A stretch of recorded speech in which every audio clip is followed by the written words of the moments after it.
చిన్నారులు నేటి బాలల పంచతంత్రం ఛానల్కు స్వాగతం. క్రిందటి భాగంలో మయూర్ తన రంగుల పింఛాన్ని ఎంతో గర్వంగా విప్పడం, ఇతర జంతువులతో కఠినంగా మాట్లాడడం మీరా చూసింది. ఏదో తప్పు జరగబోతోందని ఆమెకు మనసుకు అనిపించింది. కానీ అది ఎంత తీవ్రంగా మారుతుందో అప్పుడు ఆమెకు తెలియదు. ఇప్పుడు ఒక కొత్త పాఠం మొదలు కాబోతోంది. మీరా తన దయను మరియు ధైర్యాన్ని పరీక్షించే ఒక పరిస్థితిని ఎదుర్కోబోతోంది. రోజు గడుస్తున్న కొద్దీ తోటలో ఒక వింత మార్పుని మీరా గమనించింది. ఆమెకు ఎంతో ఇష్టమైన సంతోషకరమైన శబ్దాలు వినిపించడం లేదు. సాధారణంగా గాలిని ఉల్లాసమైన పాటలతో నింపే పిచ్చుకలు కొమ్మల మీద నిశ్శబ్దంగా కూర్చున్నాయి. కుందేళ్లు ఒకదాన్నొకటి తరుముకుంటూ పొదల దగ్గర ఆడుకోవడం లేదు. సీతాకోకచిలుకలు నిశ్శబ్దంగా ఎగిరిపోయాయి. తోట అంతా విచారంలో మునిగిపోయినట్లుగా కనీసం ఆకులు కూడా కదలడం లేదు. మీరా చుట్టూ చూసింది. ఒక చెట్టు దగ్గర చింటూ ఉడత తన తోకను దించుకుని ఒంటరిగా కూర్చుని ఉండడం చూసింది. మీరా మెల్లగా వెళ్ళి దాని పక్కన కూర్చుంది. ఏమైంది అని ప్రేమగా అడిగింది. చింటూ మెల్లగా నిట్టూర్చింది. మయూర్ మమ్మల్ని చూసి నవ్వుతున్నది అని విచారంగా చెప్పింది. దానికున్నన్ని రంగులు మాకు లేవని, మేము ఆకర్షణీయంగా లేమని, అసలు దేనికి పనికిరామని మయూర్ మమ్మల్ని హేళన చేస్తున్నది. దగ్గరలో ఉన్న ఒక చిన్న పక్షి వణుకుతున్న స్వరంతో ఇలా ఉంది. అది మమ్మల్ని ఆ మర్రి చెట్టు దగ్గర కూర్చొనివ్వడం లేదు. ఆ ప్రదేశం కేవలం అందంగా ఉన్న వాళ్ళకే అని అంటున్నది. మీరా మనసు భారమైంది. చిన్నవిగా దయగా ఉండే తన స్నేహితులు బాధపడుతూ దూరం పెట్టబడడం ఆమె గమనించింది. ఆమెకు పాత చింటూ గుర్తుకు వచ్చింది.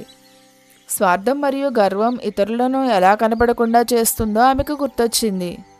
ప్రమాదం ఎప్పుడు చెడు మనసుల నుండి మాత్రమే రాదని, ముఖ్యమైన విషయాలను మర్చిపోవడం వల్ల కూడా వస్తుందని ఆమెకు తెలుసు.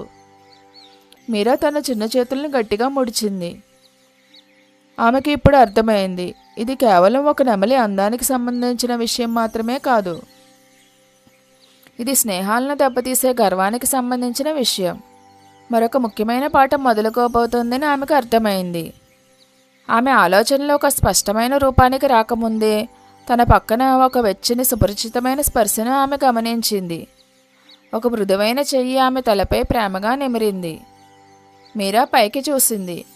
అక్కడ అమ్మ నిలబడి ఉంది. ఆమె ప్రశాంతమైన కళ్ళు తోటను నిశ్శబ్దంగా గమనిస్తున్నాయి. ఆమె ఇంకా ఏమీ మాట్లాడలేదు, కానీ ఆమె అంతా చూసింది. నిశ్శబ్దంగా ఉన్న జంతువులను, ఒంటరి గర్వాన్ని, గాలిలో నిండిన విచారాన్ని ఆమె గమనించింది.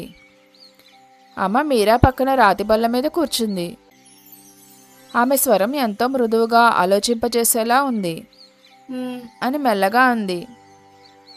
ఈ తోట నాకు ఒక పాత పంచతంత్ర కథను గుర్తు చేస్తోంది. మీరా ఎన్నో ప్రశ్నలతో ఆశతో నిండిన కళ్ళతో అమ్మవైపు తిరిగింది. మిత్తు అల్లరి చేయడం ఆపేసింది. చింటూ మెల్లగా పైకి చూసింది. గాలి కూడా ఒక క్షణం ఆగిపోయినట్లు అనిపించింది. అమ్మ చిన్నగా నవ్వి ఇలా కొనసాగించింది. పురాతన పంచతంత్రం నుండి ఒక కథ, బలం, గర్వం మరియు వివేకం గురించిన కథ. మీరా దగ్గరగా జరిగి కూర్చుంది.